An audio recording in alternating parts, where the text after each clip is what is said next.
একটি শান্ত বন, পাখির কিচিরমিচির, ঝর্ণার শব্দ আর হাওয়া যখন পাতায় গান বাজায়, তখন সেই বনে বাস করত এক ছোট্ট টুনটুনি পাখি। তার গলা ছিল মধুর, যেন সে গান গাইলেই চারপাশে সুরের ফুল ফোটে।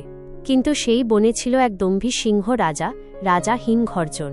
তার ভয়ঙ্কর গর্জনে কাঁপত বন।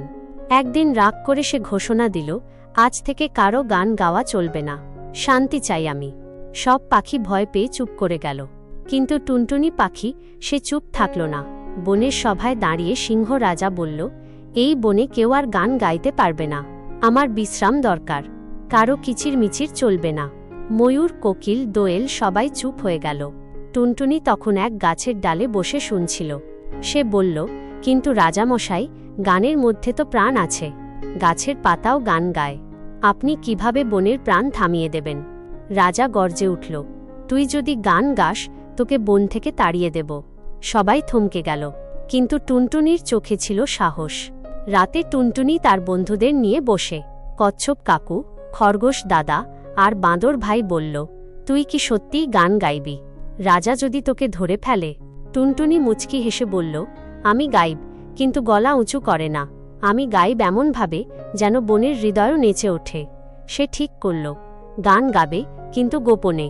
তার গান হবে এমন সুরে যেন রাজাও শুনে শান্তি পায়, কিন্তু বুঝতে না পারে কার গান। পরদিন সকালে সিংহ রাজা ঘুম থেকে উঠে এক অপূর্ব সুর শুনল।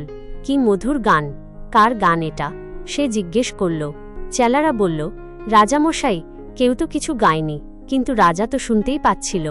বনের প্রতিটি ফুল যেন হাসছে, পাখিরা ডানা ঝাপটিয়ে সুরে সুর মিলাচ্ছে। টুনটুনির গান শুরু হয়েছিল, ছোট ছোট সুর পাতার নড়ে ওঠায় মিশে গিয়েছিল। কেউ জানল না, টুনটুনি বনের মাঝে জাদুর মতো ছড়িয়ে দিয়েছে গান। সপ্তাহ কেটে গেল। রাজা এখন রোজ সেই গানের খোঁজে বের হয়। তার রাগ কমে গেছে, মুখে হাসি ফুটেছে। একদিন সে একটি পাথরের পাশে বসে গান শুনছিল, আর হঠাৎ টুনটুনিকে দেখতে পেল। তুই? রাজা গর্জে উঠল। টুনটুনি ভয় পেল না। সে মিষ্টি করে বলল, হ্যাঁ রাজামশাই, এই গান আপনার মনকে শান্ত করেছে, তাই না? রাজা থমকে গেল। তারপর দীর্ঘ নিঃশ্বাস ফেলে বলল, তুই জানিস, আমি ছোটবেলায় গান শুনতাম, কিন্তু বড় হওয়ার পর সব ভুলে গেছি।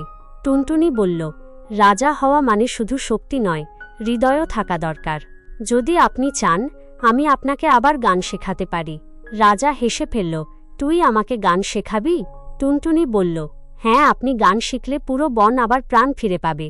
সেই দিন থেকে সিংহ রাজা রোজ বিকেলে টুনটুনির কাছে বসে গান শুনত। প্রথমে তার গলা কর্কশ ছিল, কিন্তু ধীরে ধীরে তা কোমল হয়ে উঠল।